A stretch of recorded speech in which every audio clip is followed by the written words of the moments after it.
Hello বন্ধুরা, দেখো আজকে বৃহস্পতিবার লাঞ্চের থালি নিয়ে চলে এসেছি। কর্তামশাইয়ের জন্য লাঞ্চ গুছাচ্ছি। তো প্রথমেই আছে সাদা ভাত, সঙ্গে করলা সিদ্ধ রয়েছে। আর এটা হচ্ছে ছোট ছোট করে ডালের বড়া ভেজেছি, যেটা মানে ডালের সঙ্গেই খাবে। আর দিয়ে দিয়েছি, দেখো ডাল করেছি আজকে, সবজি দিয়ে ডাল করেছি, নানান রকম সবজি দিয়েছি।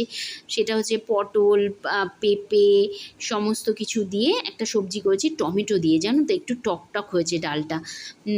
তো যাই হোক, এইটা এক বাটি দিয়ে দিলাম, সঙ্গে লেবু রয়েছে, লেবু দিয়ে মেখে একেবারে বড়া ভাজা দিয়ে খাবে। সঙ্গে রয়েছে সকালে বানানো কুঁদুরি ভাজা, এটা খেতেও খুবই ভালোবাসে আমার হাজব্যান্ড। তো যাই হোক, এটাও ডালের মুখে একটুখানি খেতে পারবে, কারণ আজকে নিরামিষ, তাই অনেক কিছুই রান্না করেছি। তবে স্পেশাল যেটা রান্না করেছি সেটা হচ্ছে এই ঝিঙে দিয়ে ডালের বড়ার তরকারি।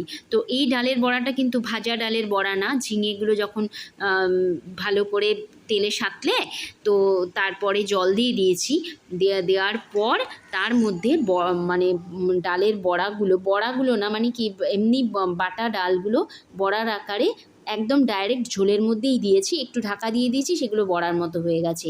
আর দিয়েছি এর মধ্যে বড়ি না আমার হাজব্যান্ড ভীষণ ভালোবাসে, জানো তো। তো বড়িটা একটু বেশি করে এই তরকারিটা দিয়েছি, যেটা দিয়ে ও সোনামুখ করে পুরো থালার ভাত শেষ করে ফেলেছে। টাটা।